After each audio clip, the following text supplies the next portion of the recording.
अस्सलामुअलैकुम दोस्तों, क्या आप ये जानते हैं कि नासा का एक स्पेसक्राफ्ट जिसमें 3 एस्ट्रोनॉट्स मौजूद थे, वो चांद पर लैंडिंग करने ही वाला था कि अचानक वो हुआ जिसके बारे में किसी ने भी नहीं सोचा था।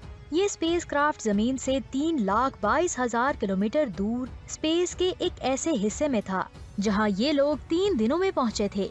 इस स्पेसक्राफ्ट के ऑक्सीजन टैंक में एक खराबी हुई थी जिसकी वजह से वो ब्लास्ट हो गया। ये सिलेंडर एस्ट्रोनॉट्स को ऑक्सीजन प्रोवाइड कर रहा था।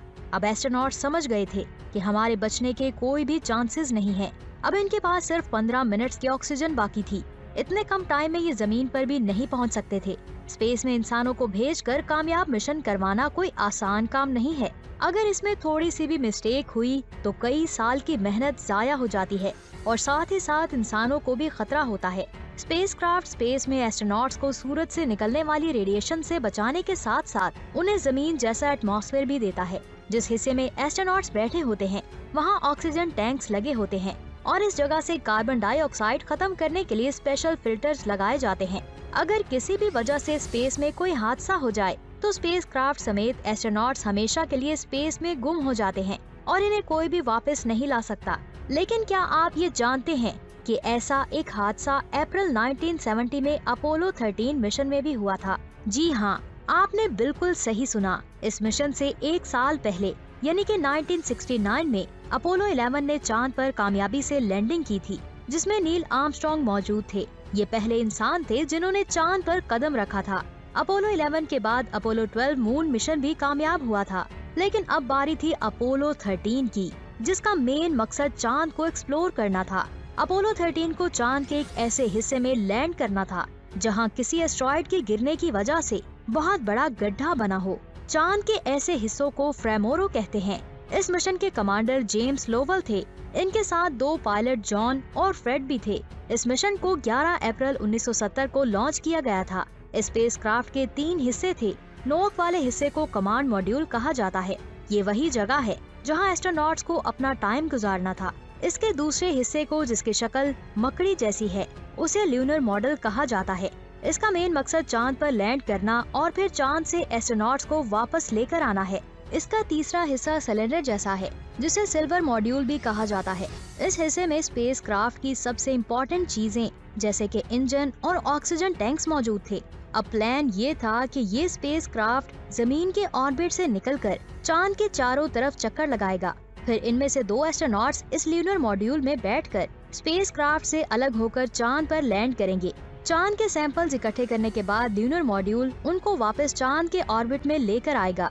इसके बाद वो स्पेसक्राफ्ट में चले जाएंगे और फिर वापस जमीन पर आएंगे। लेकिन उनको ये नहीं पता था कि चांद पर लैंड करने के बजाय ये लोग एक हादसे का शिकार हो जाएंगे जिसके बारे में कभी किसी ने नहीं सोचा था।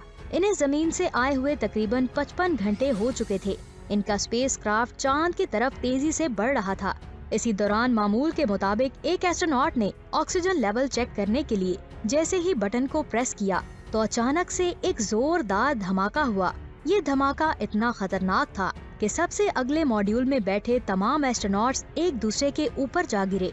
पायलट फ्रेड बहुत ही मजाक करने वाले इंसान थे जिनकी वजह से दूसरे एस्ट्रोनॉट्स को लगा कि शायद ये इन्होंने मजाक किया है। लेकिन ये धमाका सुनकर फ्रेड भी हैरान रह गए थे। इससे पहले कि वो बचने का कोई प्लान करते, मास्टर अलार्म लाइट और electrical power failure light fluctuate होना शुरू हो गई। अब 2 इलेक्ट्रिकल पावर्स के मिलने की वजह से ऑक्सीजन का पूरा टैंक ब्लास्ट हो गया था। मिशन कमांडर ने इस खबर को जमीन पर मौजूद नासा के मिशन कंट्रोलर को दी। ये खबर सुनते ही नासा की टीम में अफरा तफरी मच गई थी क्योंकि नासा के इंजीनियर्स ये जानते हैं कि ऑक्सीजन टैंक के ब्लास्ट होने से खतरनाक हादसा होता है। 2 मिनट के बाद जब मिशन कंट्रोल ने स्पेसक्राफ्ट का रियल टाइम डाटा निकाला तो उन्हें पता चला कि वहाँ न सिर्फ ऑक्सीजन टैंक फटा है बल्कि दूसरे ऑक्सीजन टैंक्स भी तेजी से खाली हो रहे हैं। इसके साथ 3 में से 2 इलेक्ट्रिकल सप्लाईज भी डैमेज हो चुकी थी जो स्पेसक्राफ्ट को चलाने का जरिया थी। एक ही टाइम पर इतनी ज्यादा मुसीबतें संभालना मिशन कंट्रोल के लिए बहुत ज्यादा मुश्किल हो गया था। दूसरी तरफ स्पेसक्राफ्ट में मिशन कमांडर जेम्स लोवल ने जब विंडो से बाहर देखा तो उन्हें सिल्वर मॉड्यूल में से एक गैस लीक होती नजर आई। ये ऑक्सीजन गैस ही थी जो टैंक्स में से लीक हो रही थी। अब एस्ट्रोनॉट्स को ये पता चल चुका था कि वो बहुत बड़ी मुसीबत में फंस चुके हैं। अब इनकी लाइट्स भी ऑफ हो चुकी थी। इनके पास पीने के लिए पानी तक नहीं था। इन सब मुसीबतों के साथ साथ एक और मुसीबत इनके सर पर मंडला रही थी। ब्लास्ट की वजह से स्पेसक्राफ्ट की डायरेक्शन भी चेंज हो गई थी। अगर इन्होंने अपनी डायरेक्शन को चेंज ना किया तो ये लोग हमेशा के लिए स्पेस की गहराइयों में खो जाएंगे। अब ये खबर पूरी दुनिया में फैल चुकी थी। पूरी दुनिया इनके सही सलामत जमीन पर वापस आने का इंतजार कर रही थी। ब्लास्ट को हुए पूरा 1.5 घंटा बीत चुका था। ऑक्सीजन टैंक में सिर्फ इतनी ऑक्सीजन बची थी कि वो सिर्फ 15 मिनट तक कमांड मॉड्यूल को ऑक्सीजन दे सके। अब नासा के मिशन कंट्रोलर ने ये फैसला किया कि एस्ट्रोनॉट्स को कमांड मॉड्यूल से निकालकर ल्यूनर मॉड्यूल में शिफ्ट किया जा सके। यहाँ पर अच्छी बात ये थी कि ल्यूनर मॉड्यूल में अलग से ऑक्सीजन सप्लाई मौजूद थी, लेकिन यहाँ पर एक मुश्किल ये थी कि ल्यूनर मॉड्यूल बहुत छोटा था। इसमें सिर्फ 2 एस्ट्रोनॉट्स ही आ सकते थे। अब कोई और रास्ता न होने की वजह से ये तीनों एस्ट्रोनॉट्स ल्यूनर मॉड्यूल में चले गए। यहाँ पर एक सवाल आता है, ल्यूनर मॉड्यूल में ये एस्ट्रोनॉट्स कितनी देर तक जिंदा रहेंगे?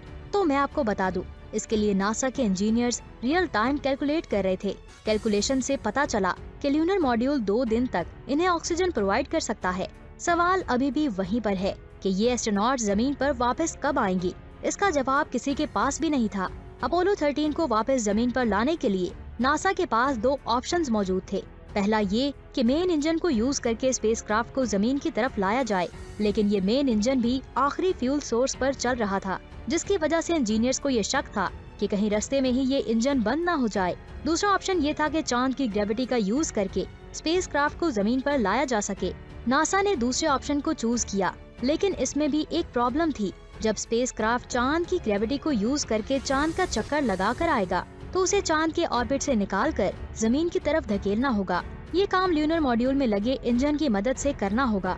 ल्यूनर मॉड्यूल के इंजन से ये काम पहली बार करना था, जिसकी वजह से ये काम बहुत ज्यादा रिस्की होने वाला था। ल्यूनर मॉड्यूल्स के रॉकेट को किस पॉइंट पर और कितनी देर तक चलाया जाएगा, इसे कैलकुलेट करना इतना आसान नहीं था। नासा के मिशन कंट्रोलर ने कैलकुलेशन करके एस्ट्रोनॉट्स को भेजी और फिर ल्यूनर मॉड्यूल में बैठे एस्ट्रोनॉट्स ने वही किया। एस्ट्रोनॉट्स को ये कहा गया था कि चांद की चारों तरफ चक्कर लगाने के बाद एक खास पॉइंट पर पहुंचकर 35 सेकंड के लिए अपना रॉकेट बंद करना है। आखिरकार उनकी डायरेक्शन जमीन की तरफ हो चुकी थी। 2 दिन के बाद स्पेसक्राफ्ट 32,000 किलोमीटर फी घंटा की स्पीड से जमीन के काफी नजदीक आ चुका था। यहाँ पर इन्हें एक और मुश्किल का सामना करना था। वो मुश्किल जमीन का एटमॉस्फेयर था। जी हाँ, आपने बिल्कुल सही सुना। ये जानते थे कि इन्हें जमीन एटमॉस्फेयर में एंटर होने से पहले जोरदार झटका लगेगा और हो सकता है कि ये स्पेसक्राफ्ट इस झटके को सह ही ना पाए। इसलिए अब इनको सबसे पहले अपना ल्यूनर मॉड्यूल छोड़कर अपने कमांड मॉड्यूल में वापस जाना था, क्योंकि इस काम के लिए सिर्फ कमांड मॉड्यूल को ही डिजाइन किया गया था। अब ये लोग अपने स्पेस सूट पहनकर कमांड मॉड्यूल में गए। यहाँ तमाम कंप्यूटर्स बंद होने की वजह से टेम्परेचर फ्रीजिंग पॉइंट से भी नीचे गिर गया था। जमीन पर एंट्री करने के लिए उन्होंने खुद को ल्यूनर और सर्विस मॉड्यूल से अलग कर दिया। नासा और पूरी दुनिया के लोगों की सांसें अटकी हुई थीं, क्योंकि अब जमीन पर एंटर होने का टाइम आ चुका था।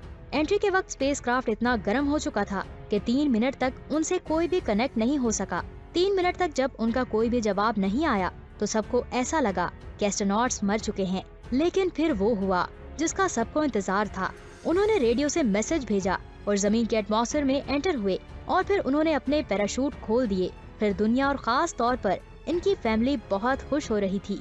आखिरकार पूरे 5 दिन के बाद ये लोग 17 अप्रैल को उनका स्पेसक्राफ्ट पैसिफिक ओशन में आकर गिरा और फिर फौरन उन्हें रेस्क्यू कर लिया गया। इफ टीवी के दोस्तों, ये थी आज की वीडियो और आपको ये कैसी लगी नीचे कमेंट्स करके जरूर बताएं। और हाँ, चैनल को सब्सक्राइब करना मत भूलिएगा। अपना बहुत सारा ख्याल रखें। अल्लाह हाफिज।